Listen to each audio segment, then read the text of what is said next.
buenas tardes a todos. Bienvenidos a este programa especial, por así decirlo, de análisis de las elecciones de Estados Unidos. Son las 5:06 en España. Buenos días a todos los que están desde América.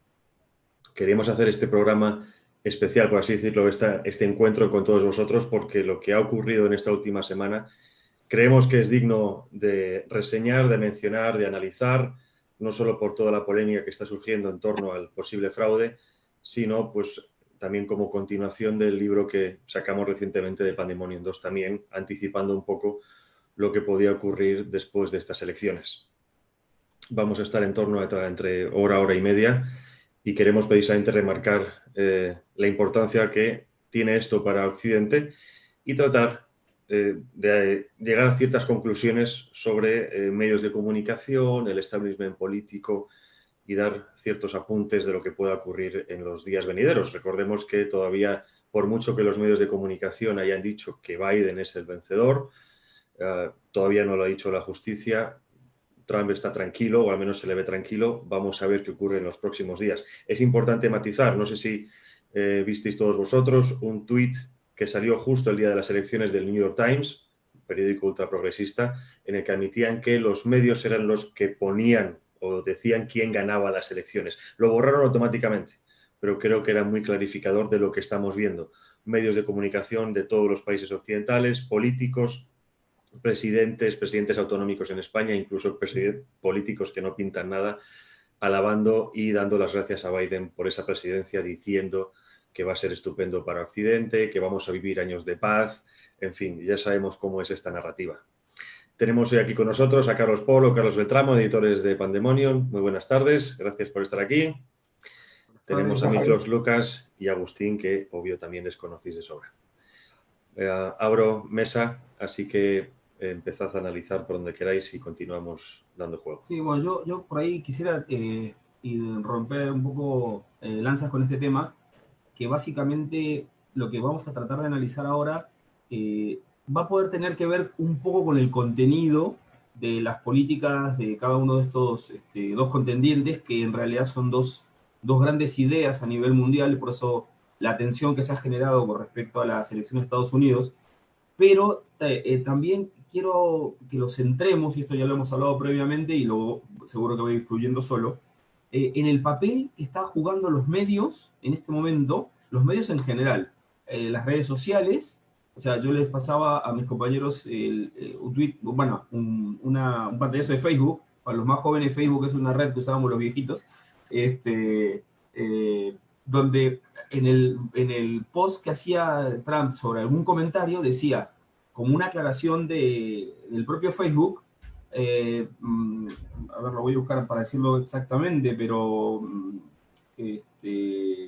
algo así como tengan en cuenta que el ganador proyectado de las elecciones es Joe Biden, digamos, ¿no? Entonces, de alguna manera, ahí está, lo tengo acá, dice, Joe Biden es el ganador pronosticado de las elecciones de Estados Unidos 2020.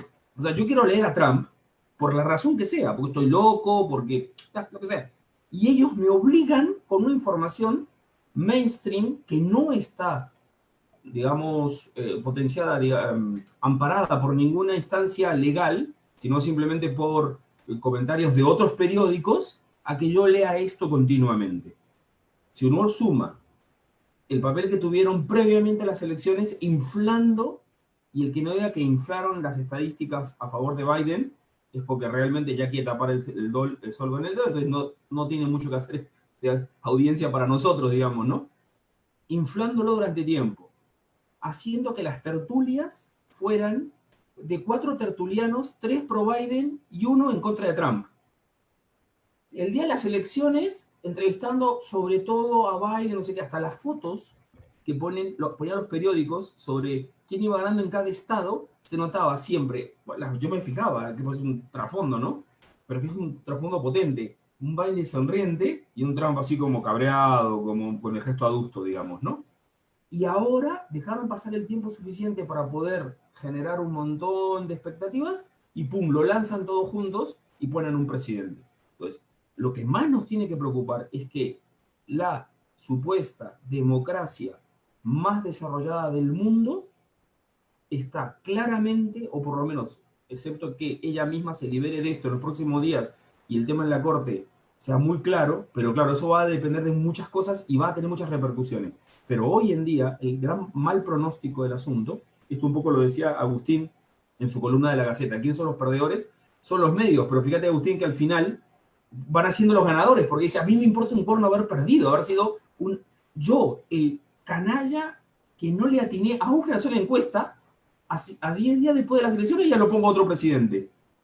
O sea, dense cuenta que más allá del corazoncito de Trump o de Biden, es que da igual. Es que estamos en manos de Ted Turner, de Murdoch y de todos estos, para empezar a hablar, y seguro que Miklos nos dirá algún prontuario más de más personajes ahí dando vuelta. Entonces, creo que lo que nos tiene que preocupar, por lo cual tenemos que seguir adelante, tratando de hacer una contranarrativa de ya es Biden presidente o ya ganó, porque acá ya ganó, está proyectado, ganó el pasado, ¿de acuerdo? O sea, nosotros en el libro que escribimos con Carlos Polo hablamos de validación de insumos. Básicamente lo que están haciendo estos tipos en la mente de mucha gente buena es validar el insumo, ya no se pasa a otra cosa, ya ganó y no importa las acusaciones de fraude o todo lo demás. Entonces, eso es lo que más nos tiene que preocupar porque eso es lo que va a quedar para el futuro, la nueva época. La nueva época ya no va a tener en los estados nacionales ni supranacionales, incluso hasta las Big Tech que no sean de esta tendencia de comunicación, van a estar supeditadas a lo que digan ellos. A mí me parece muy preocupante. Se ha estado compartiendo estos días, habéis visto seguramente las elecciones que fueron de George Bush hijo y Al Gore, en la que también supuestamente ganó Al Gore después de toda esa campaña mediática medioambiental, y al final acabó ganando George Bush. Así que, como decíamos y como he remarcado ahora, creo que es importante entender que todavía no está terminada las elecciones, que hay mucho fuego todavía y que Trump va a dar combate hasta el final. Yo quiero hacer un pequeño apunte de lo que dice Carlos, que me parece muy interesante. Cuando yo digo que los medios han perdido, o que las encuestadoras han perdido, o que las redes sociales han perdido, no me refiero a que hayan perdido en su propósito final de colocar a un presidente en los Estados Unidos, sino que han perdido la función que nosotros le adjudicábamos, que los ciudadanos le adjudicábamos en Occidente. La función que un ciudadano normal le adjudica a una encuestadora es la capacidad relativa de pronosticar el resultado de una elección. Bueno, ya creo que para mucha gente, y si esto no es así, es que realmente estamos rodeados de gente muy tonta, pero en principio yo supongo que la gente se dará cuenta que a las encuestadoras no se les paga para pronosticar una realidad, sino para fabricarla. Lo mismo con los medios. Digo, ¿alguien hoy puede en Estados Unidos creer que los medios cumplen una función de informar a la gente, a la ciudadanía? No, yo creo que los medios han perdido esa función de imparcialidad, objetividad y ética periodística y se han revelado como el actor político que, ojo, siempre han sido.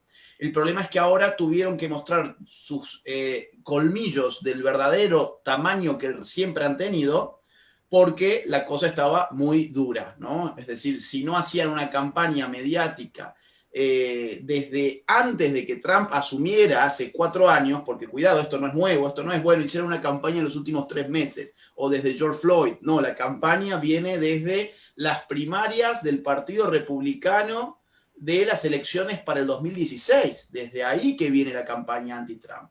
Y obviamente una campaña que se extiende durante todo su mandato, con cosas enormes como el supuesto apoyo de Rusia y la intervención de Rusia, hasta cosas minúsculas como, por ejemplo, no sé si ustedes lo han visto, los medios de comunicación en Estados Unidos denunciando que Trump mata a los peces porque arroja a un estanque con carpas en China mucha comida y cortando, editando, que esa es la forma en la cual se alimenta esos peces, porque previamente el mandatario chino hacía lo propio, ¿no? Entonces, desde lo más minúsculo a lo más geopolítico, los medios han tenido un rol crucial, no en estas elecciones, sino desde hace ya años. Solamente que en estas elecciones yo creo que ya ha quedado claro, o esto quizás sea una esperanza mía, no lo sé, pero creo que ya ha quedado muy claro a tal punto que vos mismo, Javier, lo has dicho, The New York Times ha dicho que ellos son los que ponen o sacan a los presidentes. Y de hecho ha habido una autocrítica de uno de los corresponsales, uno de los periodistas, me parece que del New York Times, que dice, bueno, no estamos cumpliendo los medios con nuestra función, que es la de informar al público, etcétera.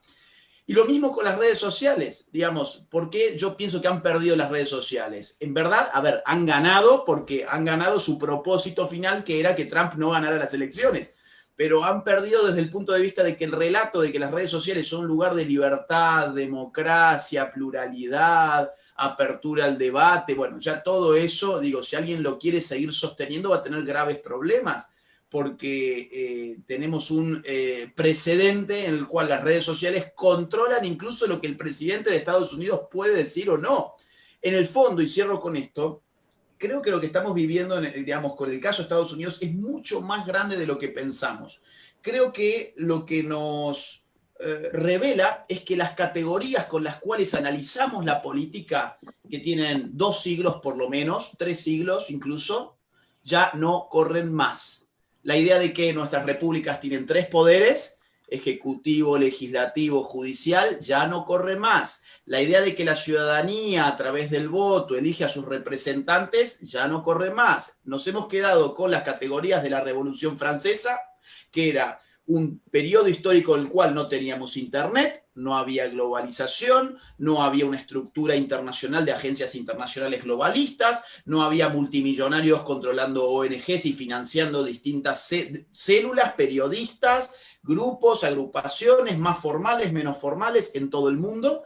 Entonces, me parece a mí que las categorías que hemos usado hasta hoy ya han quedado totalmente viejas. Y cierro con un ejemplo. Suponte vos que mañana la Corte Suprema de Justicia de Estados Unidos dice, sí, en verdad acá hubo un fraude, digamos que acá está confirmado, Biden no es presidente, y ahí vas a ver chocar 2 poderes, el poder mediático y el poder judicial. ¿Quién pensás que va a ganar esa contienda? Si yo tuviera que apostar, apostaría por el poder de los medios de comunicación, que ya han instalado una narrativa, que es una narrativa sustancial, que es la que Biden ya es presidente de los Estados Unidos, y frente a eso, tener la voz de 7 o no sé bien, son 5 jueces, 5 o 7 jueces en la Corte Suprema de Justicia de Estados Unidos, se me fue el número. 9. 9 jueces frente al imperio multimediático global, porque ni siquiera son los medios solamente de Estados Unidos. ¿Quién va a ganar esa disputa? ¿Y cuál es el efecto político que desencadenan esos medios? ¿Y cuál es el efecto político que desencadena un supuesto o un eventual fallo de la Corte Suprema de Justicia? Acá estamos enfrentando la materialidad de la política, que está del lado de los medios de comunicación, y la mera formalidad de un texto que ya no vale nada, porque, insisto, nuestros modelos de estados constitucionales, republicanos, liberales y democráticos apelan a categorías que ya no funcionan más, que ya no se condicen con la realidad.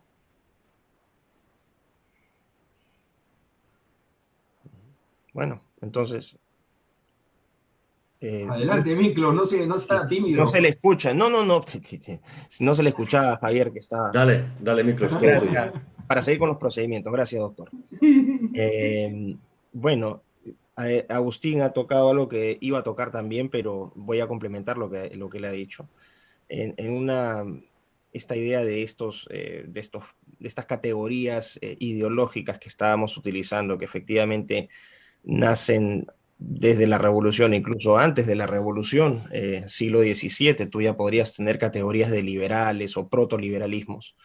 Entender la política como este eje, esta lógica de mercado-estado, cada vez está siendo más irrelevante. No solamente eso, ¿no? Estas categorías que bien había señalado Agustín, el entendimiento de la política como una pugna para ver qué modelo de ordenamiento social va a ser el más beneficioso para toda la sociedad, también se viene abajo, porque cuando ya tú tienes un leviatán de facto, que es este conglomerado, esta élite, ¿no? Este poder tecnocorporativista, como lo definí, ya no necesitas en realidad encontrar soluciones a cómo se va a ordenar la sociedad, porque ellos te van a decir cómo se va a ordenar. Entonces aquí entras a puntos más fundamentales, incluso que son los que yo he venido tratando hace un tiempo ya, esta concepción del ser humano, que creo que va a ser muy, muy importante. mi preocupación viene por el hecho de que lo que también plantea Agustín, que si efectivamente asumimos que la Corte Suprema falla en favor de Trump, yo adelanto desde ya, como bien señaló Agustín, que se van a pasar por el sombrero esa resolución, abiertamente. El compromiso con la victoria es total. Van a ganar sí o sí. Entonces, la única forma que tú tendrías para combatir esa avalancha, ¿no? de etiquetas, esa avalancha, esa narrativa tan potente es pasar a métodos que ya no son democráticos. Y ahí yo tengo un gran temor, en el sentido de que tú vas a tener gente que sí, efectivamente, va a agachar la cabeza y va a decir, bueno, ya perdimos, tendremos que rezar y Dios nos amparará. Y vas a tener a otros que van a decir, Dios nos amparará y vamos a empuñar armas. O sea, yo no quiero poner un escenario apocalíptico, pero estoy casi convencido que vamos a tener, esto no acaba ahora y que creo que hay altas posibilidades de conflictos bastante violentos dentro de Estados Unidos. No sé de qué escala van a ser, pero sí podría uno proyectar de manera lógica estas reacciones. Eso es muy preocupante.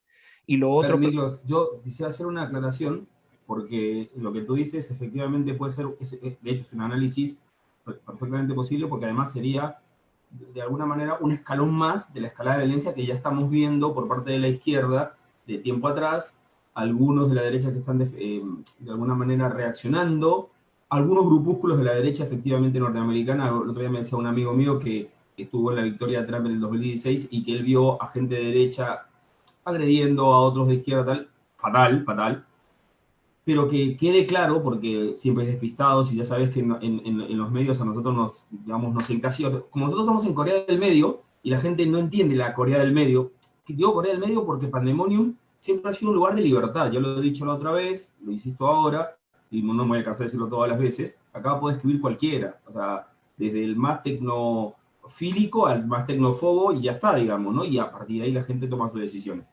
Que lo que estás diciendo es una proyección que te temes, pero que de ninguna manera nosotros alentamos No, claro, como una claro, solución desde nosotros. O sea, yo sé que es lo que tú dijiste, pero claro. quiero como super señalarlo para que no te editen, no sé cómo decirlo, ¿no? No, No no, te no. tergiversen, ¿de acuerdo? Mira, Aquí los violentos sabemos que son los otros. Lo hemos visto como precisamente si lo preocupante de este apoyo a Biden, perdón, Miklos, ahora te dejo, es precisamente que todos aquellos que han estado reventando las ciudades, destruyendo Eso negocios, es. matando a personas, son aquellos que ahora son los que se están vendiendo como los que van a pacificar el mundo de manos de Biden.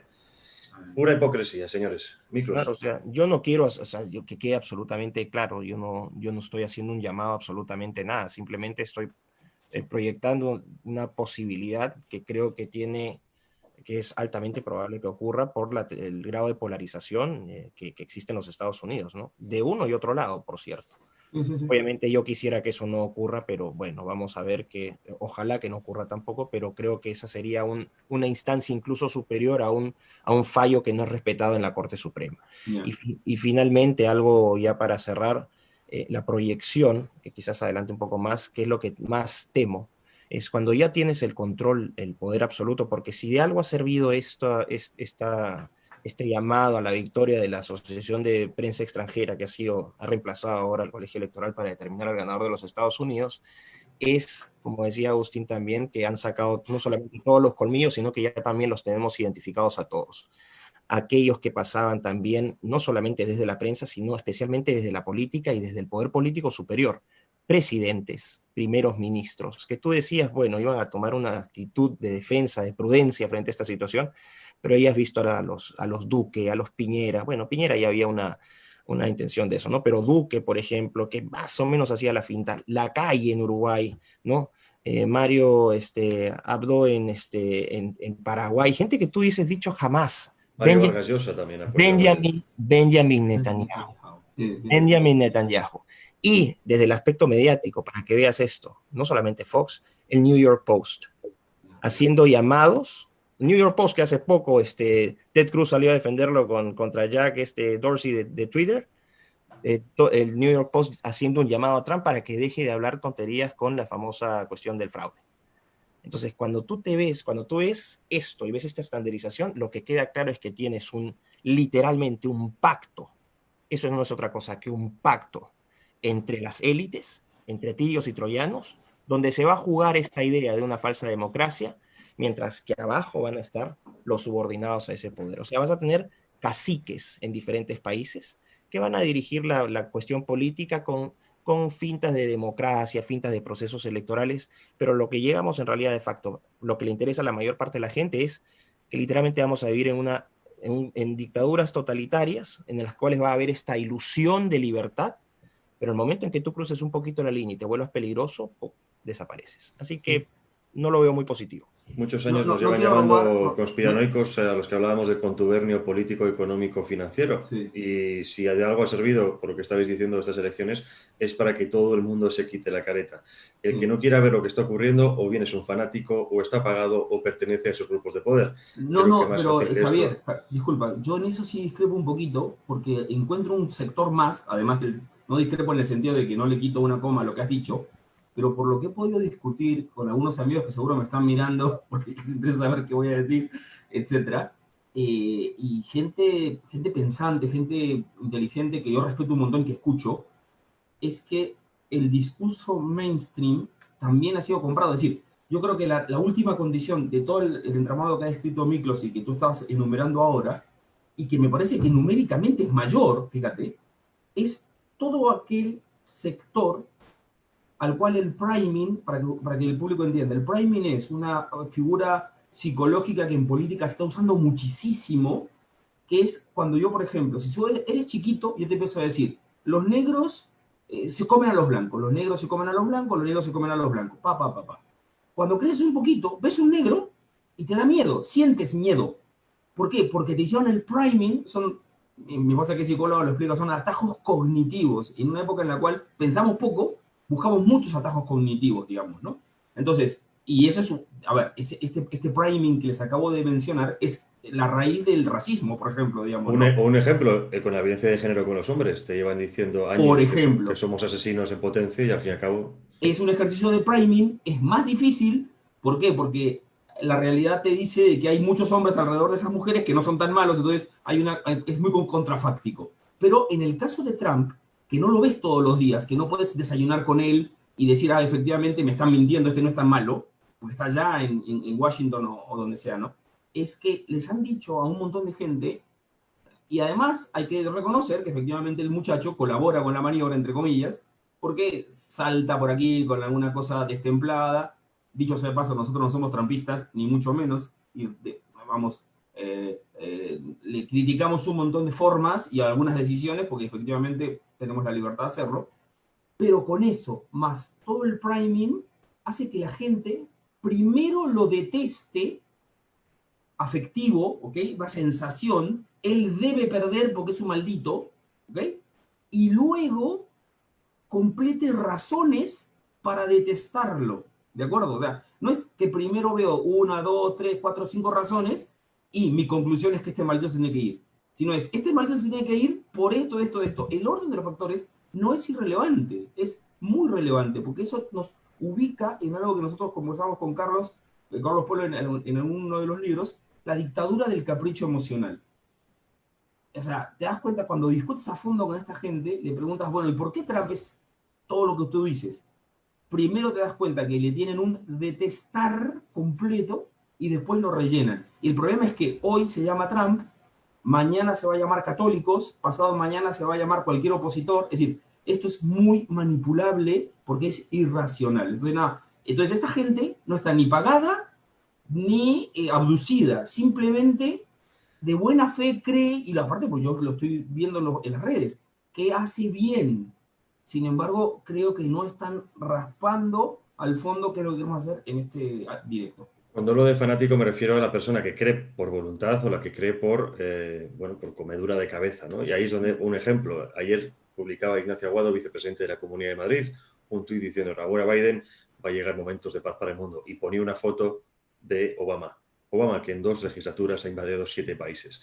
El presidente que más bombas ha lanzado bajo su mandato. Eso es el fanatismo al que me hablo. Es decir, independientemente de los datos que tengamos, que lo sabemos, o al menos los que lo buscamos, la gente quiere creer lo que quiere creer. Ese es el problema. Se ha creado esa nueva religión a base de machacar en medios de comunicación. Guerra es paz, esclavitud es libertad, etcétera, etcétera. Sí, sí, sí, 1984.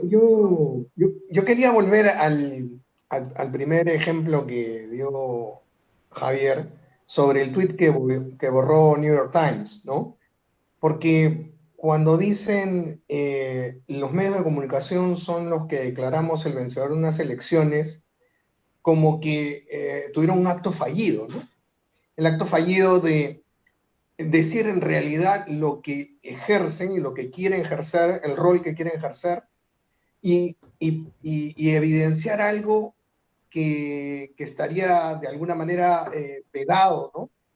Porque a ellos les corresponde informar y entonces se les escapó lo que en verdad pretende. Y esto viene a colación porque, como ya de alguna manera lo han dicho, es toda una confabulación para sembrar una idea en gente que ya le han sembrado el sentimiento, como dijo Carlos, este priming en contra de Trump, y al cual le sueltan una serie de argumentos, y mucha gente, a mí también me ha pasado, entre ayer, antes de ayer, hoy día en la mañana, mucha gente que no debería tener alguna antipatía. Total, Estados Unidos nos queda un poco lejos de Sudamérica, pero se comprometen con pasión emocionalmente contra Trump y luego compran la idea que les venden los medios de comunicación, las redes sociales y todo este aparato que se está construyendo, ¿no? Pero voy un poco más allá porque los medios son una parte de esta confabulación y los grupos políticos a los que hacen referencia van construyendo ese quiero hacer lo que me da la gana e imponérselo a los demás, que hablaba muy bien Carlos de esta dictadura del capricho emocional. Y entonces, fíjense que quiero llamar la atención sobre otra cosa, ¿no? Apenas se estaban barajando los resultados en la noche del martes, el discurso era contemos hasta el último voto. Entonces, claro, la gente común y corriente dice contemos hasta el último voto, claro, importa cada voto, importa la libertad en democracia, importa que en la democracia todos voten, todos los votos deben ser contados. Uno va creyendo en ese discurso y luego que aparecen todos los fraudes, tenemos esta imposición del resultado en todos los medios de comunicación de todo el mundo y ya no importa que cuenten hasta el último voto. Ante la evidencia de que hay más votos que votantes, boletas que vienen solo para Biden y ninguna para Trump por correo, y tantas otras cosas que hemos visto con video y hemos visto claramente que ha habido un fraude, ya no importa que contar hasta el último voto. Hay órdenes de recontar los votos en algunos estados, pero ya lo nombramos a Biden y 3 días después el contemos hasta el último voto se convierte en la antítesis del capricho emocional de los que le quieren imponer al resto del mundo sus decisiones. Yo creo que el peor escenario, como decía Carlos, no es que gane Biden o que pierda Trump o viceversa. El peor escenario aquí es que pierdan las libertades fundamentales en todo el mundo, que es lo que dijimos desde la primera publicación de Pandemonium 1, el recorte de las libertades fundamentales, el ejercer un control total con la excusa de la pandemia, y escogimos el segundo número de Pandemonium porque creíamos que en la coyuntura de las elecciones de Estados Unidos nuevamente iba a aparecer gráficamente esta amenaza del control total y no nos equivocamos. Hay otra cosa también interesante, te dejo paso, Agustín. Pase lo que pase, el problema de todo esto, de esta batalla judicial, es que de alguna manera también han conseguido los demócratas un win-win. Ellos han antepuesto, como decías, el priming, es decir, nosotros ya somos los vencedores. Si ahora por la justicia nos arrebatan esta victoria, los otros, pase lo que pase, Trump tendría quizá un segundo mandato bastante complicado, porque le llamarían de ilegal o injusto, en fin, todo este tipo de ataques que servirían también para minarlo. Agustín. Sí, a ver, varias cosas, digamos, han dicho cosas súper interesantes y yo venía pensando mucho en cosas que iba escuchando de ustedes, ¿no? Acá hay que también poner en juego cómo se construye un voto. porque a veces pensamos que los votos es algo que está dado, ¿no? Es algo que cayó de un árbol. El voto es algo que está en el interior de uno, entonces uno va y lo mete dentro de una urna. Y esto no es así. Es decir, las democracias, por ejemplo, en Argentina, hace bastante tiempo, la democracia tenía un problema. ¿Cuál era ese problema? Que, por ejemplo, los dueños de las tierras a sus campesinos les indicaban cómo tenían que votar y se cercioraban de que votaran en ese sentido porque el voto era cantado. Entonces ahí, bueno, sí, había un voto, pero había una construcción del voto que iba contra la libertad de aquellos que estaban votando. Entonces, ¿cuál fue la solución en ese momento? Voto secreto. De esa manera se, digamos, atacaba o se miniaturizaba el poder de aquellos que tenían poder económico sobre otras personas para indicarles cómo tenían que votar. Hoy ese poder económico no es el que nos manda a nosotros a votar, es decir, un jefe de tu empresa no va a venir a decirte, mira, vos tenés que votar por X o por Y.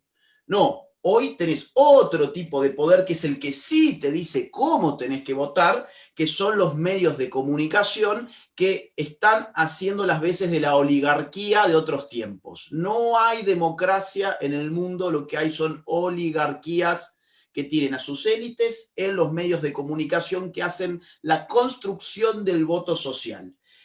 Tanto es así que recién Polo dice, bueno, había mucha gente que estaba contenta por Biden y me hacía acordar recién a un amigo mío que ayer había puesto en sus redes sociales algo bueno, esto es un día maravilloso porque ganó Biden. Y yo le pregunté, no públicamente, sino, digamos, por chat privado, le digo, ¿y vos qué es lo que te gustó de Biden? No, me gusta porque pierde Trump. Ajá. ¿Y cuál parte de la agenda de Trump es la que no te gusta? ¿Y cuál es la parte de la agenda de Biden que, por comparación, ves que es más favorable? Y no conocía ninguna plataforma. No conocía ninguna política pública de Trump, no conocía las propuestas de Trump, nada sobre el gobierno de Trump, solamente tenía, no, bueno, pero pasa que en los Estados Unidos se están matando a los negros, mirá George Floyd. Perdón, ¿en qué estado mataron a George Floyd? ¿Un estado que controlaba la gente de Trump o que controlaban los demócratas, por empezar? O sea, hay gente que realmente, digamos, la han lobotomizado, le han metido un chip y realmente le manejan las emociones.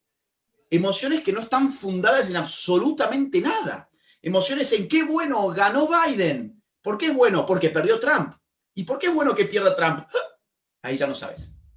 Y ahí te das cuenta lo que Carlos decía, el priming, ¿no? Trump es malo, Trump es malo, Trump es malo, Trump es malo, durante 5 años.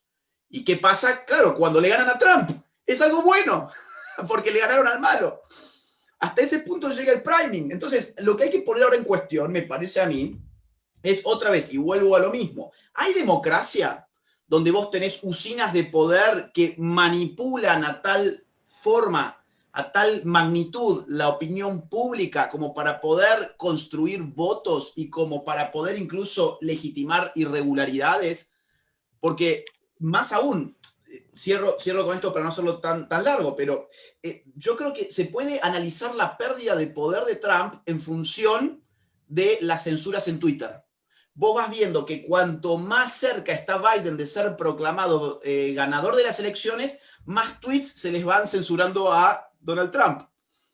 Esa gráfica de más censura a menos poder puede terminar en lo que ya están pidiendo ahora, que es borren la cuenta de Twitter de Trump. Ahora supongamos que el equipo de Trump consigue pruebas irrefutables, que dicho sea de paso ya las hay, ya las hemos mostrado incluso muchos de nosotros, por ejemplo, votos de muertos, votos de personas que tendrían 120 años si estuviesen vivas, por ejemplo, software que funcionaron mal y dieron miles de votos a uno cuando en verdad eran votos para otro, o errores de tecleo que terminaron haciendo 140.000 votos para Biden y 0 para Trump de un instante a otro. O sea, a ver, negar las irregularidades es propio de un tonto. No, porque Estados Unidos es Estados Unidos y entonces en Estados Unidos no puede haber fraude porque Estados Unidos es la democracia más maravillosa del mundo. Falacia de autoridad, argumento tautológico, además. En Estados Unidos no puede haber fraude porque es Estados Unidos, totalmente circular. Pero con esta lógica Perdón, es que Agustín, están y que llevando además, adelante todo esto.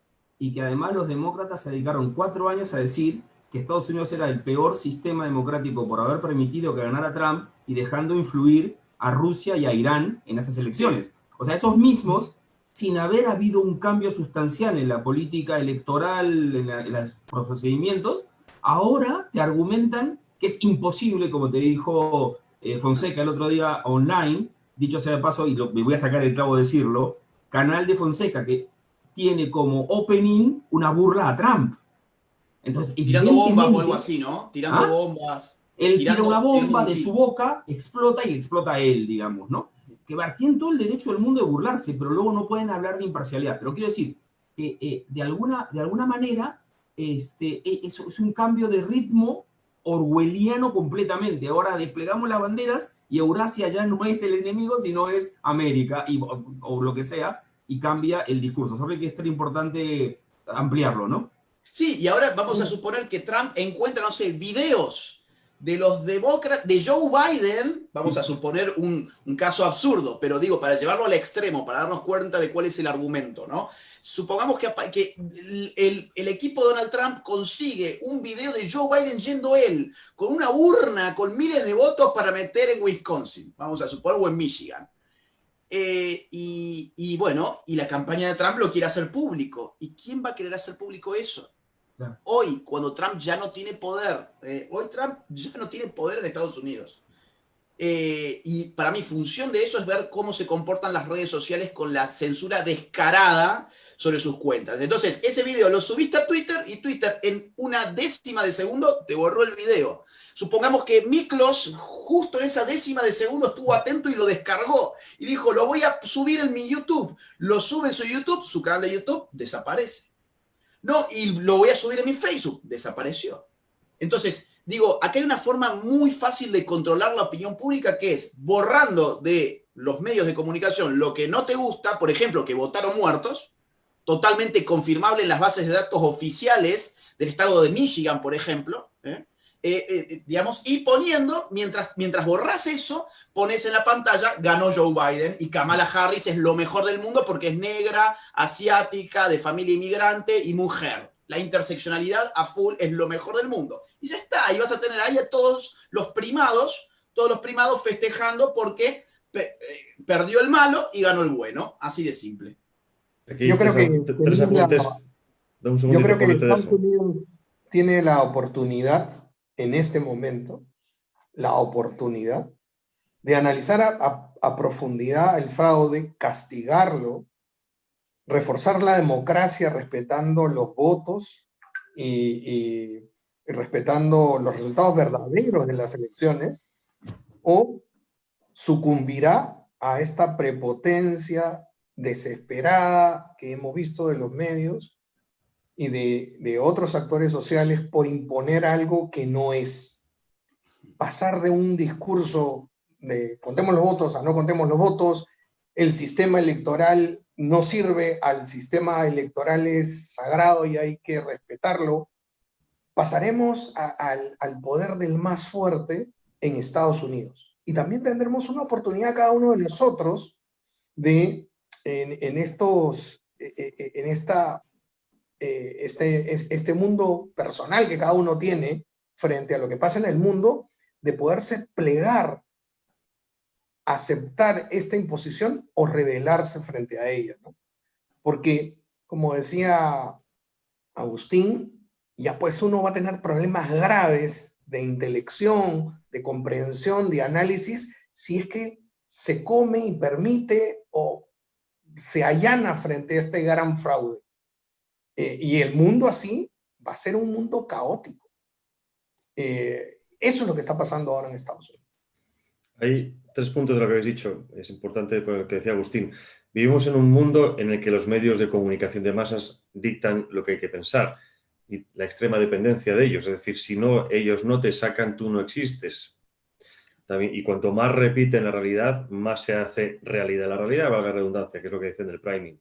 Después, hemos constatado que lo importante no es el qué, es el quién. Es decir, Ellos pueden hacer todo porque lo hacen en nombre de la democracia, de la igualdad de género, del feminismo, del ecologismo, pero si tú lo haces exactamente por otros valores, eso no puede permitirse. Después había un intelectual español, republicano, trevijano, que se ponía en duda el sistema, siempre. Además, la pregunta básica que decía es, una democracia tiene que tener separación de poderes. Si no hay separación de poderes, no hay democracia. Yo creo que es una pregunta que nos permite empezar a hablar a partir de ahora de que no hay democracia. Dejemos de utilizar, al menos yo es lo que quiero hacer, no, dejemos de hablar de democracia, no existe. El momento en que hay un contubernio político, mediático, financiero que ocupa todos los puestos de poder, se acabó la democracia. No hay independencia judicial, no hay independencia legislativa y no hay independencia ejecutiva. Y luego no hay independencia mediática. Si no hay esas cuatro cosas, yo creo que la democracia en sí es una palabra prostituida y vacía de contenido. Varias cosas varias cosas que mencionar. Con respecto al priming que hablaba Carlos, efectivamente eso es real. Pero esa gente que está sometida al priming no es la gente que está arriba. No es la gente que está arriba. A eso me refiero. Las élites saben perfectamente bien cómo estamos. El priming es para la masa de gente buena, pero profundamente ingenua, profundamente ignorante. Algunos, hay un volumen de gente también que es ingenua y también es poco limitada, ¿no? Porque a pesar de toda la evidencia tampoco se atreven a ir un poco más allá, o tendrías que ser cómplice, o tendrías que ser abiertamente cómplice, que es esta cúpula. Ahora, con lo que habla, complementando lo que decía Agustín con respecto a la construcción del voto, el ataque, aquí también se ve, esto no ha sido un esfuerzo de esta elección y de 4 años, sino que ha sido un esfuerzo de ya años, de más de una década, construyendo, en realidad deconstruyendo a la niñez y a la juventud, castrándola de todo tipo de pensamiento crítico, de análisis, ¿no? de vivir el mundo, de vivir la realidad del mundo real, gradualmente transportarla hacia la virtualidad, ¿no? Donde lo que es real es lo que te pone el titular. Y esa es una manera muy difícil. Cuando tú tienes eso y tratas de combatir eso, cuando ya está engranado en el cerebro de esta gente, es muy, muy complicado. Ahí también va el tema, por ejemplo, de la destrucción de las estatuas, que es borrar todo resabio de historia, de pasado común. Es la creación literalmente de un nuevo espacio, de un nuevo, no me gusta usar la palabra porque pero vamos a decir el nuevo orden mundial, vamos a ponerlo en ese estilo, ¿no? Se viene algo completamente diferente. Esta abolición de la democracia que tú mencionabas, es abiertamente la abolición de la democracia, pero no solamente de la democracia entendida como una competencia política, sino también de la reingeniería del sistema económico, que esto es muy importante. La destrucción de la competencia económica, del capitalismo, porque lo que vamos a ir viendo, y yo tengo, esto es una hipótesis, no es que esté diciendo que esto va a ocurrir, me lo va a tener que probar el tiempo, pero mi hipótesis es que vamos a ir tendiendo hacia oligopolios en diversos aspectos, ¿no? Oligopolios en el sector transporte, en el sector alimentos, en el sector económico, financiero, en el sector de mercados, de automóviles, etcétera, etcétera. Van a ser muy pocos los que van a ir concentrando el poder económico y de ahí a las masas habrá pues que darle su renta básica universal, mantenerlos ocupados.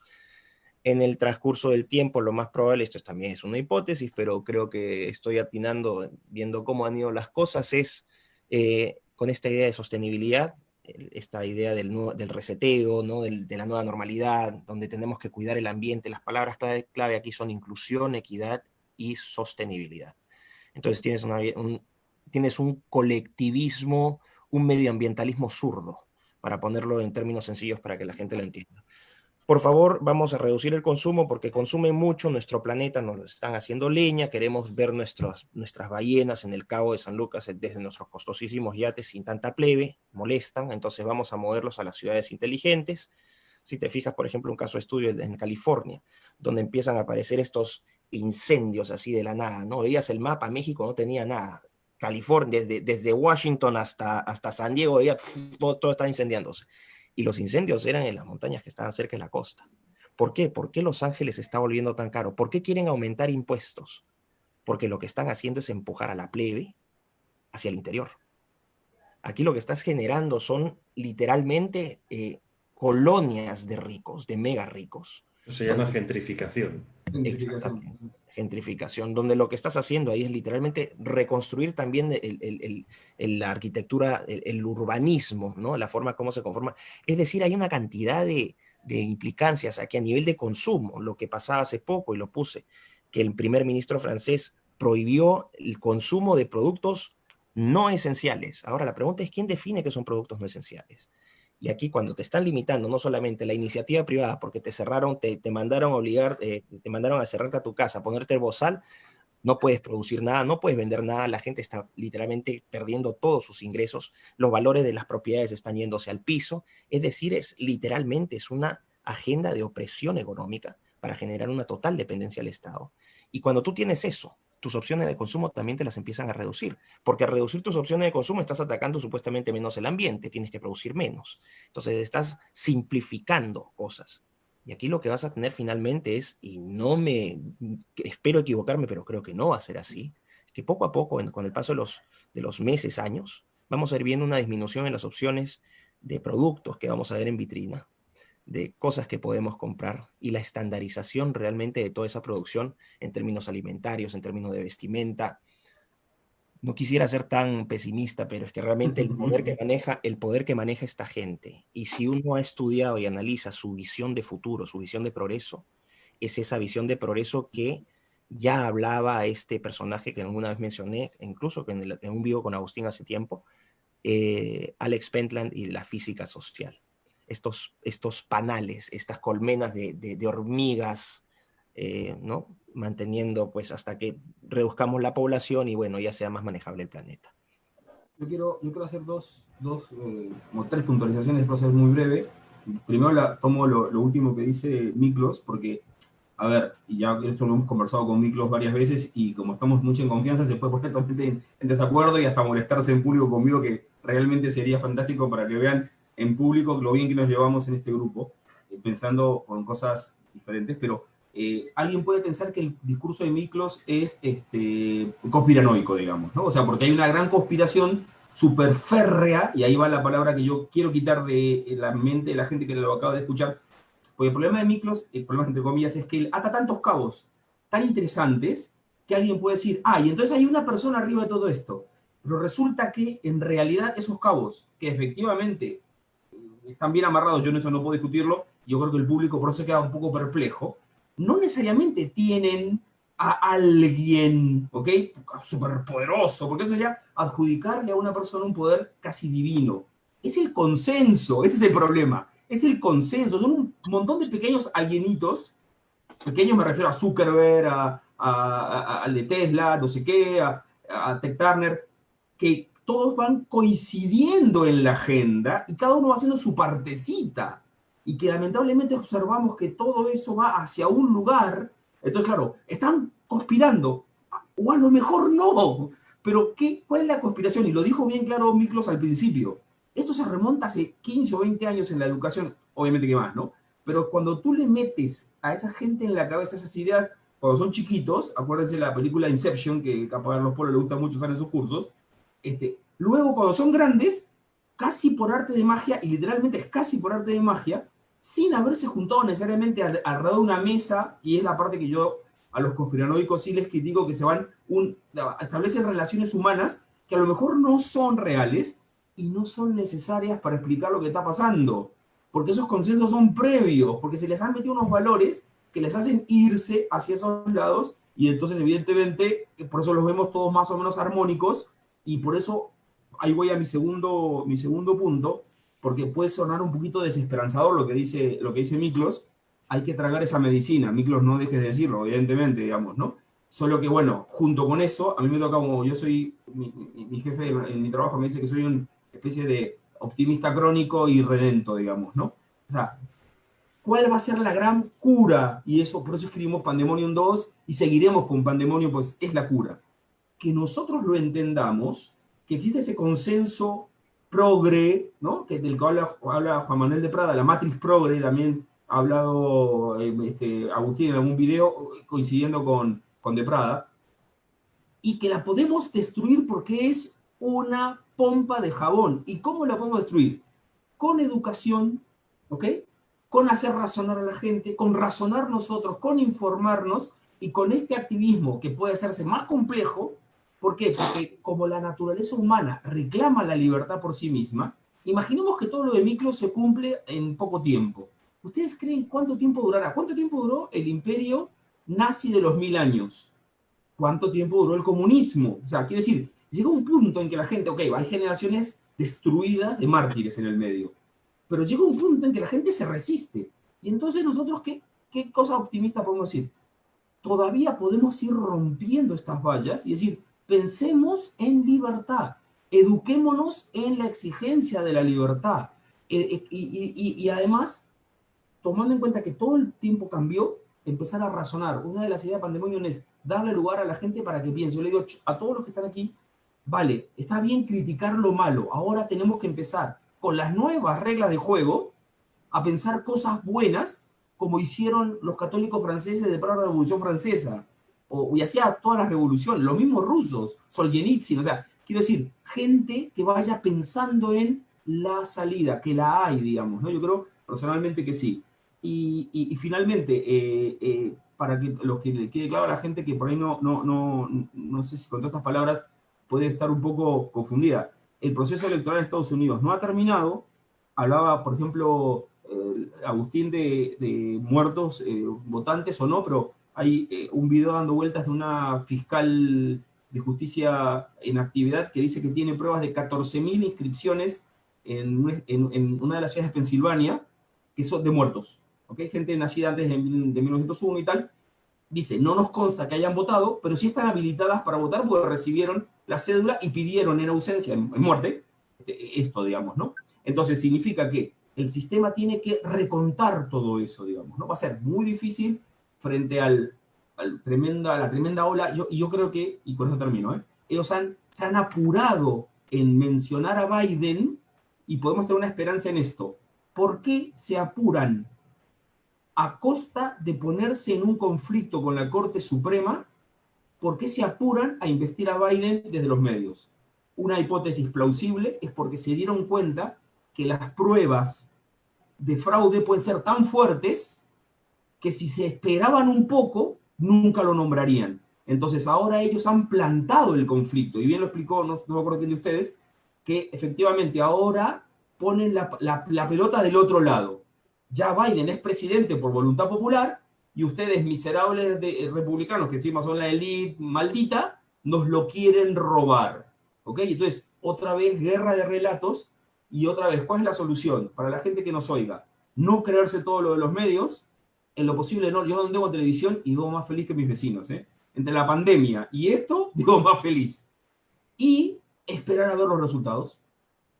Solo una cosa respecto a lo que decía Miklos.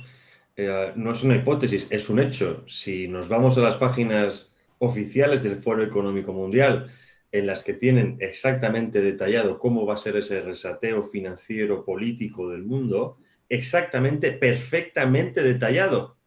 No es que dejen nada al azar, está perfectamente detallado. Ingeniería social, ingeniería económica, ingeniería política, ingeniería medioambiental, ingeniería científica. Todo perfectamente enlazado, está en su página del Foro Económico Mundial. Claro. Y eso es Biden. Eso es Biden. Biden no es derechos LGTB porque sí, ni más aborto, no. Eso porque hay un plan detrás, lo que llaman Agenda Global 2030. Eso es Biden y eso es contra lo que estaba luchando Trump. Eso es exacto.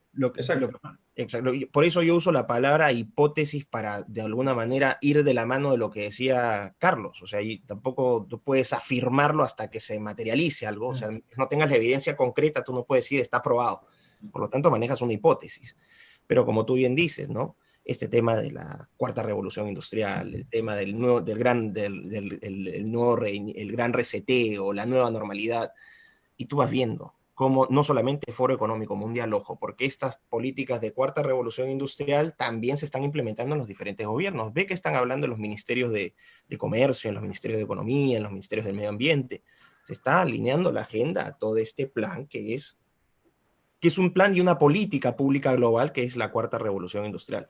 Pero como tú dices, lo que pasa es, y con esto la gente lo que hace es rechaza esta idea por una cuestión natural. Nadie quiere visualizar un futuro de esta naturaleza. Es un rechazo natural. Lo segundo es una ignorancia porque desconocen lo que uno está hablando y la primera reacción es, como no lo conocen, creen que es falso.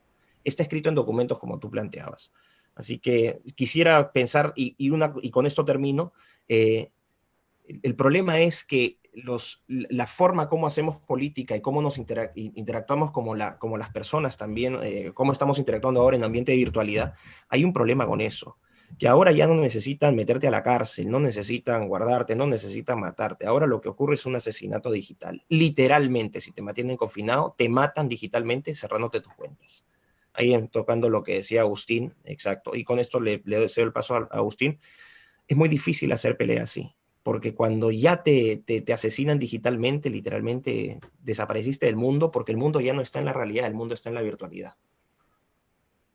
Yo quería, digamos, sumar algo entre la opción optimista de Carlos, digamos, y el pesimismo de Miklos. El realismo, ¿no? El realismo. Sí. Pero yo creo que ambas posturas son perfectas, digo, porque acá no hay nada que tenga que ver con las conspiraciones. O mejor dicho, de acuerdo a cómo entendamos qué es una conspiración. ¿De dónde viene conspiración? Bueno, viene de, digamos, el prefijo con, que denota unión, y el verbo en latín spirare, que es aspirar. O sea, aspirar en la unión. Nos unimos aspirando o respirando juntos, ¿no? Eso es lo que significa. Otro level. Si esto es así, entonces la política está hecha de conspiraciones. Cuidado. Es que la política es conspiración. La política es un unirse aspirando juntos a algo. Ahora, la política es conspiración desde ese punto de vista. Ahora, cuando nos acusan de que nosotros estamos elucubrando teorías de la conspiración, lo que presuponen son dos cosas. Número uno, que en la política no existen conspiraciones, o sea, juntarse en un espacio no transparente a lo público, donde se lucubra un cierto plan organizado, más o menos articulado, cosa que de eso va a la política, solamente que nos han vendido tanta transparencia que hoy llegamos a pensar que la política es lo que nos ponen en CNN y la política no es lo que nos ponen en CNN. Eso en todo caso es el teatro de lo político, esa es la espectacularización del escenario político, nada más. Los intereses políticos corren en otras usinas que no están en el ojo público, no hay un gran hermano de la conspiración. Pero por otra parte, cuando nos acusan de tener teorías de la conspiración, ellos yerran, porque nosotros nunca hablamos de lo que se dice en ese espacio de secretismo, porque si no, no fuera secreto. Lo que Miklos está diciendo, y lo que ha dicho Javier, y lo que ha dicho Carlos, y lo que he dicho yo también, son las cuestiones que están publicadas. O sea, lo que nosotros estamos afirmando ni siquiera pertenece al mundo de la conspiración. Hay que ser tonto para pensar que la política no va de conspiración, pero hay que ser tonto también para pensar que uno puede saber lo que se está conspirando, porque si no, no sería una conspiración. Nosotros hipotetizamos sobre lo que ya se ha dicho públicamente en agendas que son públicas. Digo, ninguno de nosotros se metió, no sé, de espía al Club Bilderberg o al Foro de Davos o a no sé dónde, no. Ahí está la Agenda 2030, como dice Javier, está pública, léala a quien quiera leerla.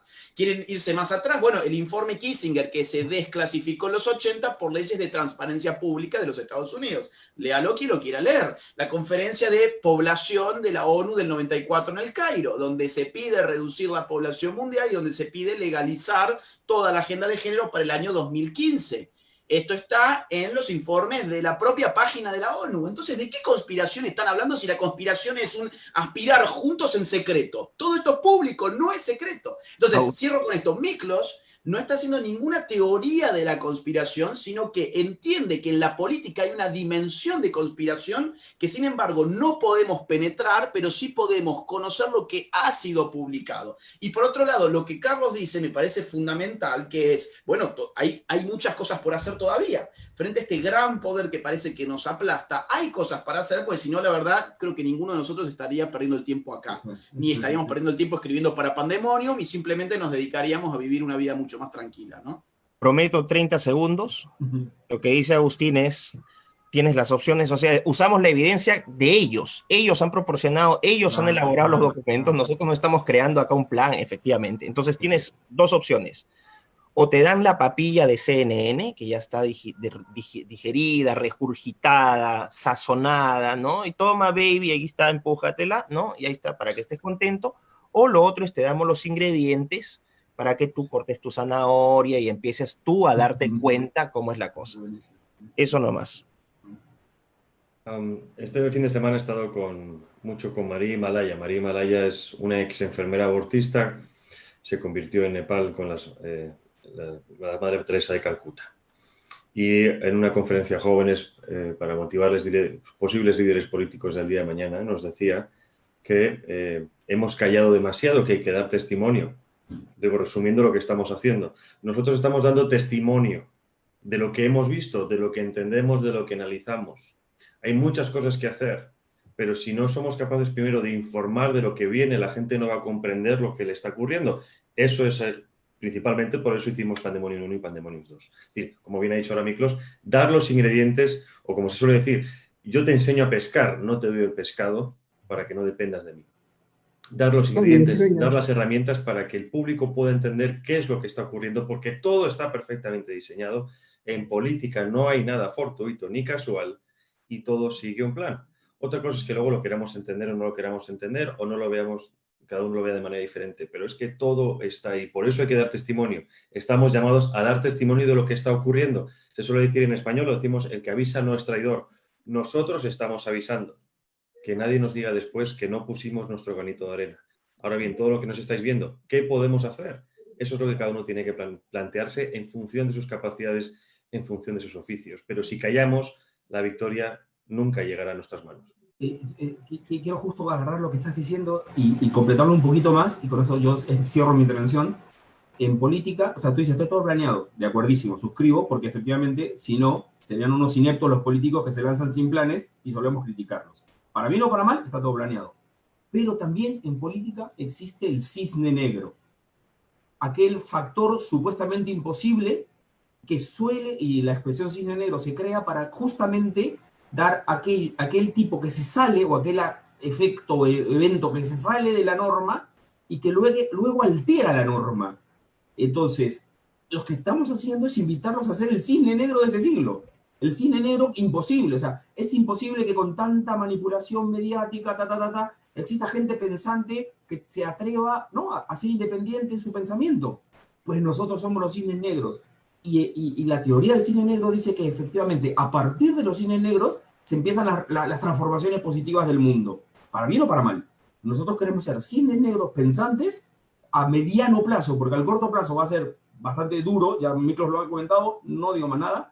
Pero si nosotros somos el cine negro, somos ese reservorio hacia adelante. Y por eso Pandemonium 1, Pandemonium 2, que les vamos a dejar, ahí va Javier, lo va, y todos los que cuelguen esto lo van a poner aquí en la descripción para que se lo puedan bajar.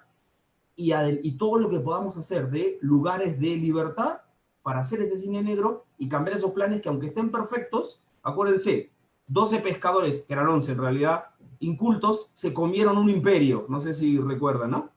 O sea, que también podemos volver a eso, y quien crea que ahora esto es mucho más abarcante que aquel otro imperio, es que no es tu historia. O sea, estamos casi en la misma situación, con lo cual ánimo a todos para esto, que el camino es muy bonito hacia adelante y que mucho se puede hacer. Carlos Polo. Sí, yo quiero cerrar diciendo de que lo primero que tenemos que hacer luego del análisis pesimista y optimista en base a los hechos que analizamos, lo primero que tenemos que hacer es rebelarnos frente a esta imposición mediática que cree ya haber cerrado declarando ganador a Biden. Me parece una prepotencia sobre la cual un hecho de salud es imponer el imperio de la razón y decir, oye, no está terminado. Y ojalá que no esté terminado por el bien del mundo, por el bien de la democracia, por el bien de las libertades fundamentales. El primer ejercicio que creo que nos toca hacer en este fin de semana es rebelarnos frente a esa imposición. ¿Algo más queréis decir? No, yo cerrar. No, Agustín, adelante si quieres cerrar. 20 segundos. Si gana Biden va a haber una presión muy fuerte de las agendas que ya conocemos en Hispanoamérica. Digo porque la gente que nos escucha no es de Australia o de Nueva Zelanda, son de países de Hispanoamérica. Entonces, preparen sus dientes, preparen sus garras, porque lo que se viene va a estar duro y va a haber que dar batalla. Eso nada más.